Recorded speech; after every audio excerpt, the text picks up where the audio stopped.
kusoo dhawaada channelka Xasan Cabdilaahi walaal intaydan videoga bilaabin subscribe like iyo share noo sameeya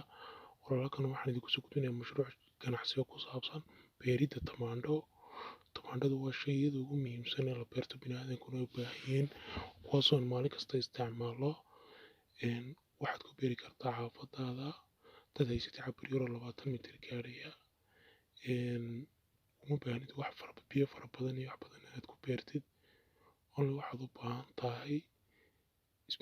space qaadaya 10 foosto oo biyo ah qasabado yar oo biyo caaga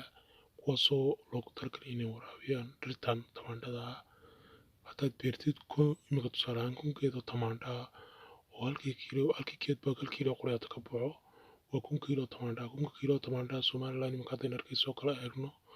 wuxuu ka joogaa 1 kiilo tamaandho tusaale ahaan 4 kun oo shilin haddii uu ka joogo magaalada dee waad garan kartaa in dee 1,000 shilin halka maxay ahayd garan kartaa faa'iidada inta leega ku jirta waxbeerashadu waa shayada ugu muhiimsan ee bini'aadamka nafteenu aanay ka maarmi karin walaal haddaynu wax beeran weyno waxay ka dhigan tahay dad wax soo saar leh ma nihin taa beddelkeeda waa inaan wax samaysano wax beerano wax la soo baxno waxaad arkaysaa imika xagga yar wax laga beeraa dee waad arkaysaa adduunka halkaas wax ka beeraya annagoo dhulka intaa laga haysanay inaan wax beerna waa mid inaga doqonnimo inagu ah muhiim inaan wax la soo baxno oo aan wax beerano midaasaan uga bixi karnaa baahida inay adduunka dad ina caawiyo dad la caawiyo dalalka adduunka waxay heerka ku gaadheen heerka ku marayaan maanta waa wax beerashada iyo dadkoodii wax soo saar yeeshay dadkeena inay wax soo saar yeeshaana waa muhiim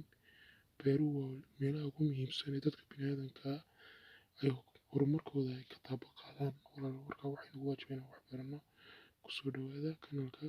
like iyo share noo saara waxay noo yihiin dhiirigelin walaalo